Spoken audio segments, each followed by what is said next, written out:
Your brain is lying to you about money. Not about the big stuff, the car payment, the rent, the vacation you know you probably shouldn't have taken. About the other stuff. The invisible stuff. The kind of spending that leaves your account $300 lighter, and your memory completely blank. Here's what's strange. The people who struggle most with money aren't the ones making bad decisions.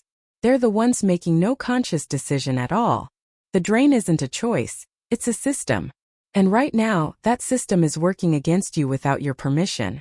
By the end of this, you'll see exactly where that system breaks down, and how to quietly rewire it so it works for you instead.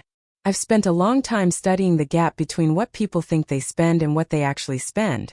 That gap is almost always larger than anyone wants to admit, and almost always has the same cause. Section 1. The invisible tax of effortless spending. Here's the part nobody talks about. The most expensive thing in your financial life isn't a price tag. It's the absence of a pause. Think about the last time you bought something that cost under $30. Do you remember deciding to buy it? Probably not. It happened the same way breathing happens, automatically, without deliberation, without any real feeling of choice. And that's precisely the problem. Modern commerce has spent decades engineering the pause out of your purchasing behavior. One-tap checkout. Saved card numbers. Push notifications that know when your resistance is lowest. Every layer of convenience is also a layer of lost consideration. Researchers studying consumer behavior have found that the physical act of completing a transaction, entering card details, typing an address, wading through steps, reduces impulsive spending significantly. Not because the friction is painful, but because it's a window. A moment where the brain can ask, do I actually want this? Most impulses can't survive a 2-minute window. Remove the window and the impulse becomes a purchase. The people who genuinely control their spending don't have more discipline. They've just preserved those windows everywhere spending flows too easily. Section 2. You're being marketed to in your sleep. This is where it gets genuinely strange. Most people believe they make purchasing decisions based on need. The research says otherwise. A significant portion of everyday purchases are triggered, not chosen. Something you see, read, or receive plants a seed of desire that didn't exist 10 minutes ago. Marketing emails are the clearest example of this, but they're not the only one. Push notifications, home screen app icons, personalized you might like feeds. These are all engineered triggers. They don't inform you of things you wanted. They create things for you to want. Here's an experiment worth running. For 1 week, count how many times per day something external prompts you to think about buying something. An ad, a notification, an email, a recommendation. For most people, that number is in the dozens. Each trigger is a small withdrawal from your self-directed attention, and some percentage of them convert into purchases you didn't plan to make. Removing those triggers doesn't require willpower. It requires a one-time decision. Turn off the notifications, unsubscribe from the lists, delete the apps that exist solely to surface new things to buy. You don't resist desire if you don't generate it in the first place. Section 3. The mental accounting illusion. Most people stop here. Don't.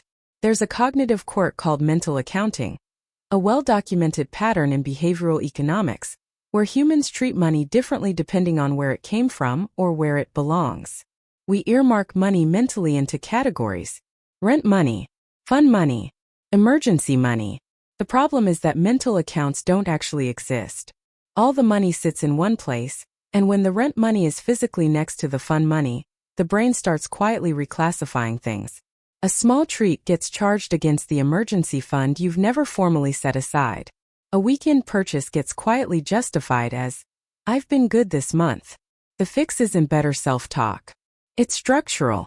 Separate accounts for separate purposes, one for fixed obligations, one for true discretionary spending, one for financial goals. Make the mental accounting real. When your spending account shows $280, that number means something specific. There's no invisible buffer to borrow against. The boundary is built into the architecture of your finances, not into your willpower. The kind of person who never feels blindsided by their bank balance isn't better at math. They've made the invisible structure visible. Section 4. What your emotional state is spending on your behalf. And this is the part almost nobody connects.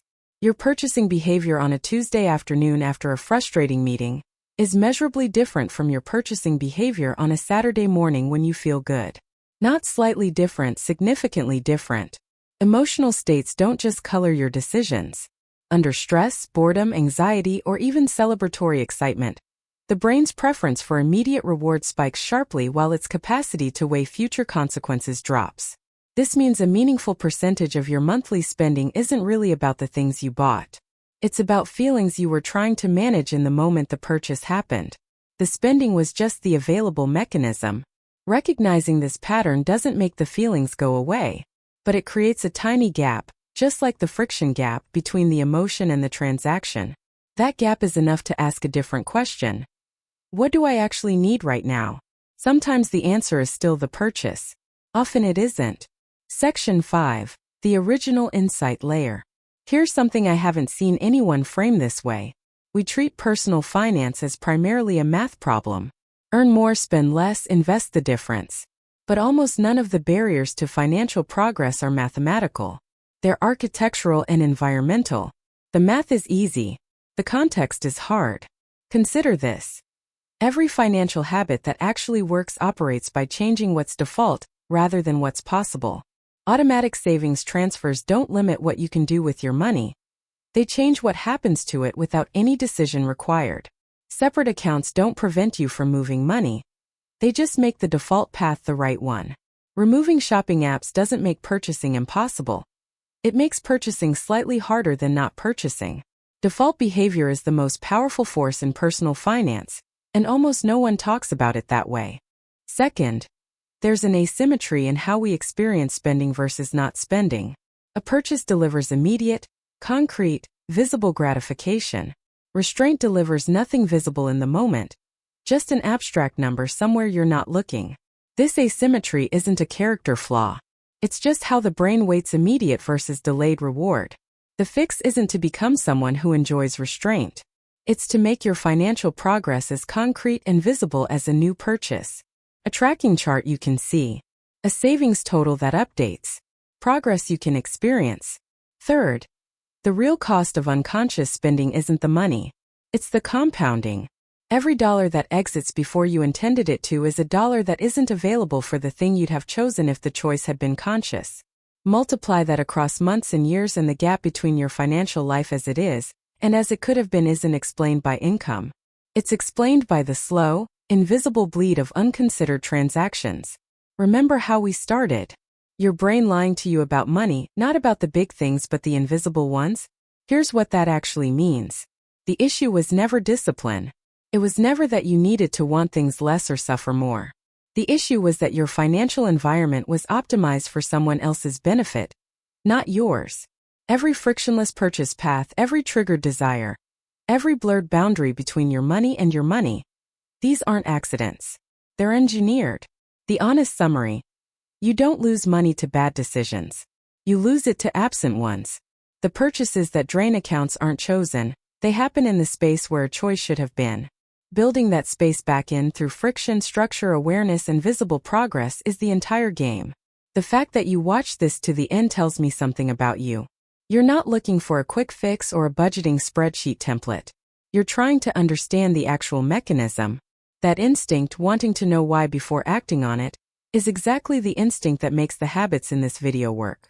If one idea from this changed how you see your own spending patterns, the next video goes deeper into the broader system of building financial progress that actually compounds. I'll see you there.